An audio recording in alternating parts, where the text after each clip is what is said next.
Our students are the future. How we advance innovation and impact and approach equity in their classrooms will determine how we thrive as a world community. The status quo just won't cut it. That's why we're here to break the grade. Hello, breakers and difference makers. I'm Josh Chernikoff, host of How I Broke That. I'm a two-time entrepreneur in the education space, and I've successfully exited both of those companies. I've experienced my fair share of breaks in my life, and I'm here to bring my signature approach to my new show, Breaking the Grade. I'm embarking on this special journey alongside my good friend and mentor, John Gamba, Director of Innovative Programs and Entrepreneur in Residence at Penn GSE. In our podcast, you'll hear from emerging business owners in the education space who are working to transform education as we know it. Tune in as we hear about industry trends, unique principles and practices, and the attempts that have and haven't worked for our grade-breaking guests. So fellow entrepreneurs and educators, what do you think? Are you ready to take a hammer to the education space and break the grade?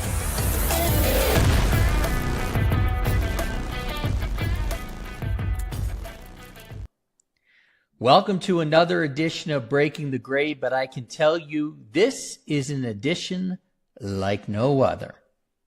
The title of this Breaking the Grade is The Opposite Effect: Why Your Instincts Are Stalling EdTech Sales and What Actually Works.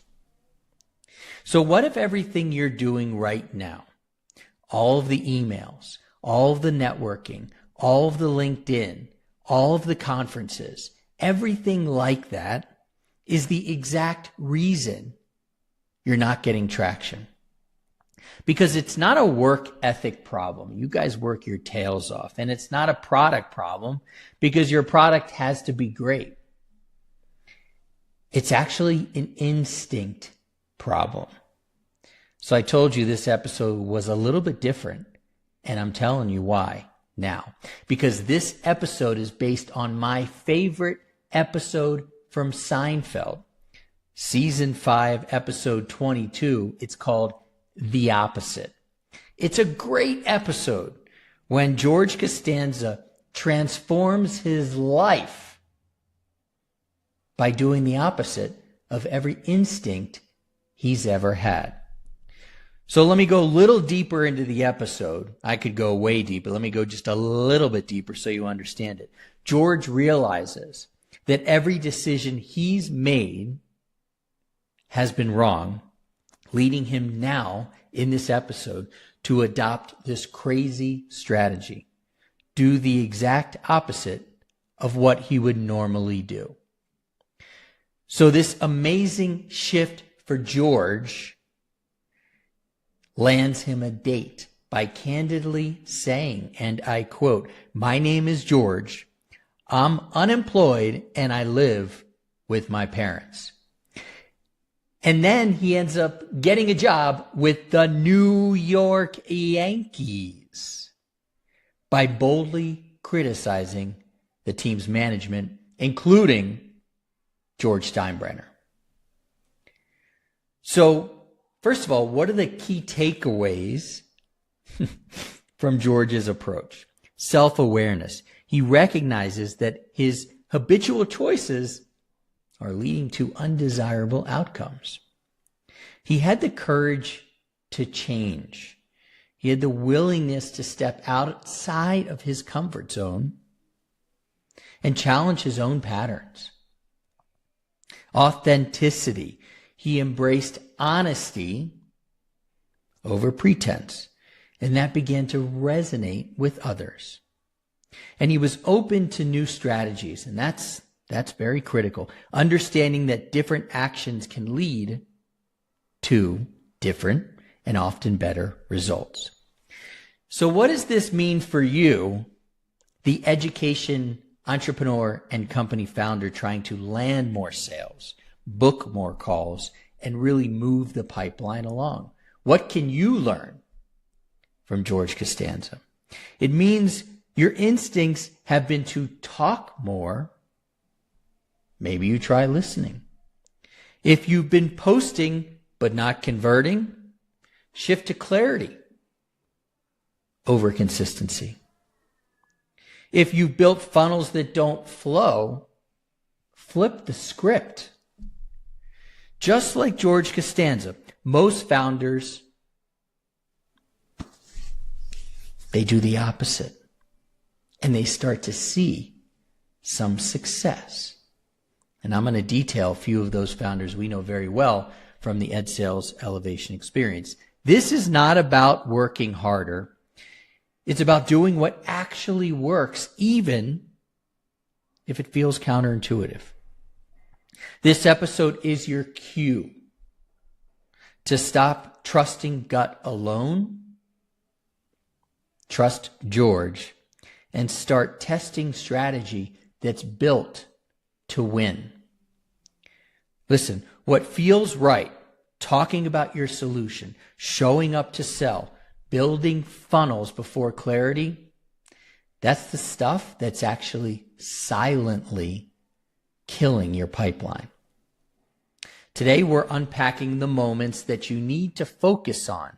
Go from promoting to listening, from flooding LinkedIn to focused clarity, from look at me content to buyer-driven messaging. It's time to unlearn what's not working and channel your inner George Costanza. So first of all, let's start with the honest part. Most EdTech founders are doing what feels productive, posting every day on LinkedIn, pitching their product on every sales call, hiring sales reps to scale outreach, writing long email sequences, not even knowing if those emails land. These are the default instincts because they're familiar. Remember, George was doing what felt familiar and easy. They feel like motion, they feel like hustle. But here's the very, very, very hard truth. Motion does not equal momentum. Visibility does not equal credibility, and activity does not equal a full pipeline. We've seen this play out in the Ed Sales Elevation experience cohorts over and over again. The founders who follow their instincts, they stay stuck.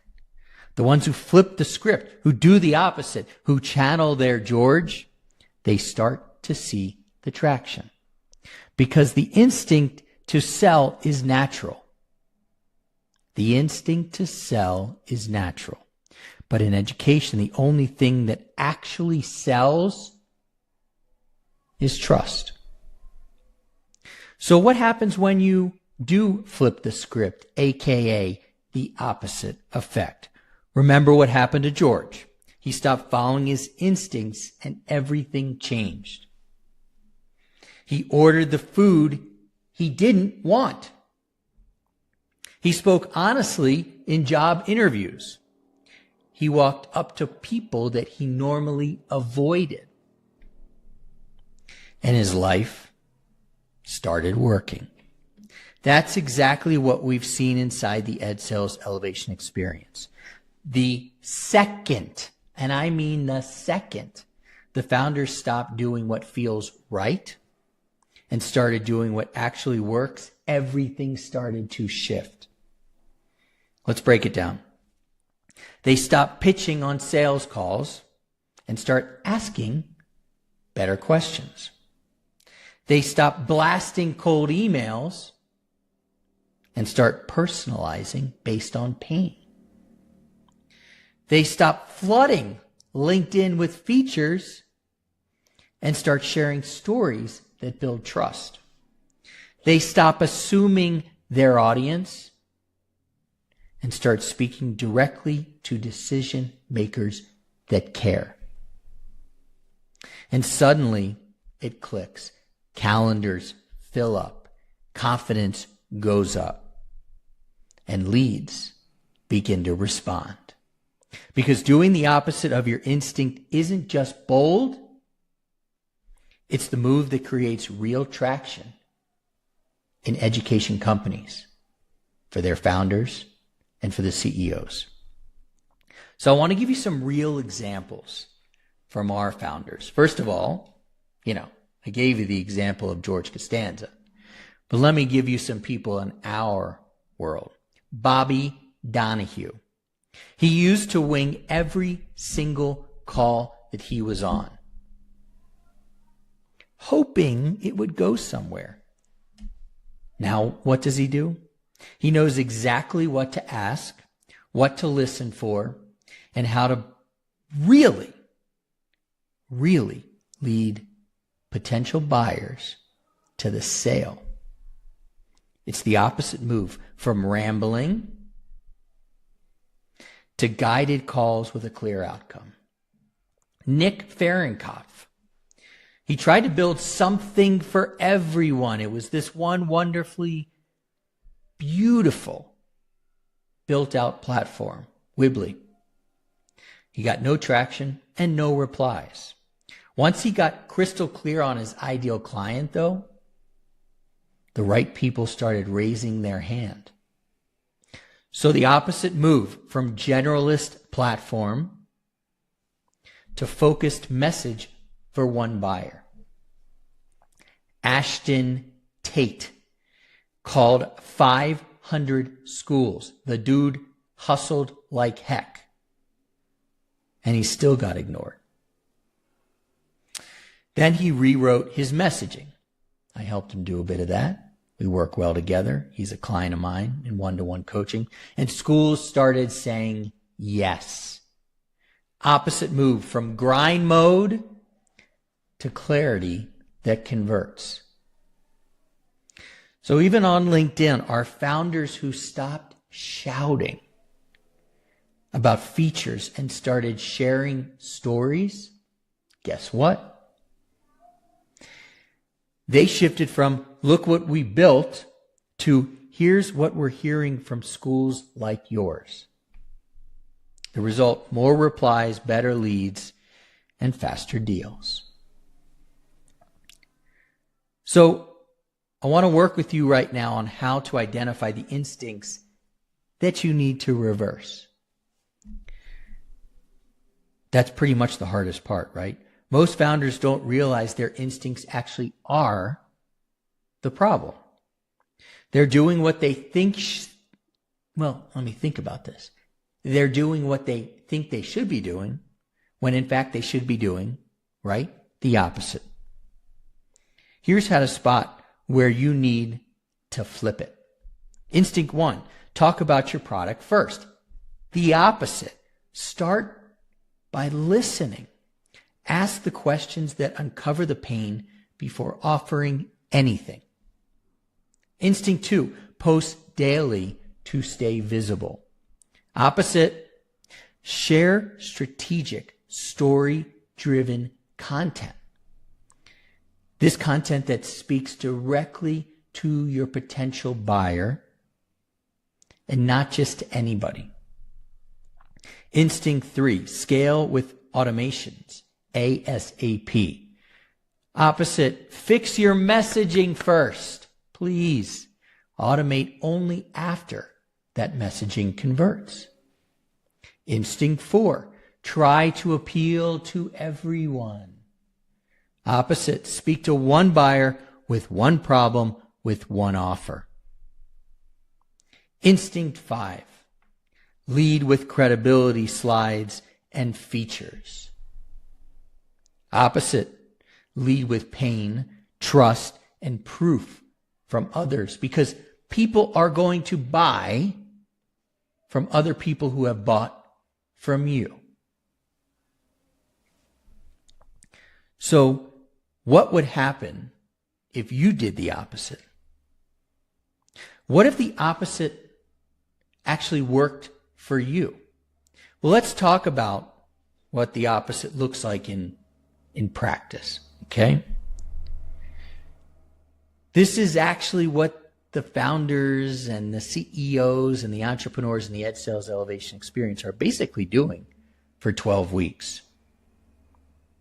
And when they're finally booking those calls and they start early and they start often, they realize that the George Costanza way works. Here's what the opposite looks like in real practice. Instead of sending 1,000 cold emails, send 30 customized messages using real pain points you've heard from school leaders by listening. Instead of pitching your platform in the first call, ask questions. What's most frustrating about your current approach? What happens if this doesn't get solved this semester? What would success look like for your team around this particular problem?